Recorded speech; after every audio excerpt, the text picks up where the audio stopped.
President Rodrigo Duterte on Thursday says he will only lift his ban on Rappler reporter Pia Ranada and CEO and executive editor Maria Ressa to enter Malacañang if the Securities and Exchange Commission's decision to revoke the media outfit's registration is overturned. The president says his reason for giving the order was to enforce the SEC ruling. Presidential spokesman Harry Roque previously said Duterte ordered the ban because he was irritated by Ranada's questioning on the Philippine Navy frigates deal even after the Senate hearing, which Malacañang claimed proved the innocence of Special Assistant to the President Bongo. Duterte says, quote, "If they say that Rappler is legitimate, then come back in. No problem with me." He adds, quote, "because it is not a legitimate agency, according to SEC. So I am now invoking executive action based on the SEC ruling." Duterte also revives his allegation that Rappler has ties with the United States Central Intelligence Agency. He says, quote, "They aren't owned by Filipinos, or maybe they are CIA-sponsored. That's also prohibited. That is the history of America, CIA, and they take care of political dissenters. Eventually, they will choose a candidate they will order around." He claims Rappler constantly tries to undermine his administration. Rappler is 100% owned by Filipinos and is not in any way controlled by the CIA. Media watchdogs Reporters Without Borders and the Center for Media Freedom and Responsibility also slammed the Malacañang ban.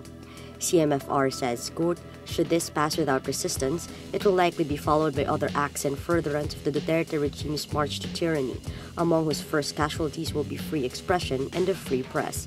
RSF, meanwhile, says it is, quote, "unacceptable for President Duterte to deny accredited journalists access to press conferences and events at the Malacañang Palace."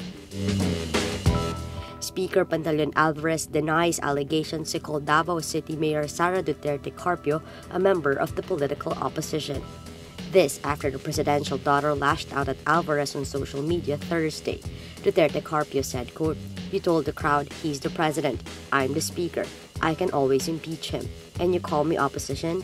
Somebody should tell the president about the truth." The Davao City mayor also suggested that House members unseat Alvarez, who leads the Duterte-affiliated supermajority. But Alvarez says she may have been told the wrong story. He says, quote, "I really never said that. I don't know where that story came from, but I never said she was part of the opposition." The Davao City mayor is launching Mindanao's first regional political party, Hugbong ng Pagbabago, Friday. Alvarez earlier said the new regional party was a non-issue. Former Trump campaign chief Paul Manafort and his former partner Richard Gates are hit with fresh tax and bank fraud charges Thursday, as Special Prosecutor Robert Mueller steps up pressure on the former Trump aides. Manafort and Gates, who were already indicted for money laundering and tax evasion, are charged with defrauding the U.S. Internal Revenue Service and lying to U.S. banks in order to get some $20 million in loans. Like the earlier charges, the new ones are unrelated to the 2016 election campaign of President Donald Trump. Instead, they grew from the work Manafort and Gates performed for the Russia-backed Ukraine president between about 2006 and 2014.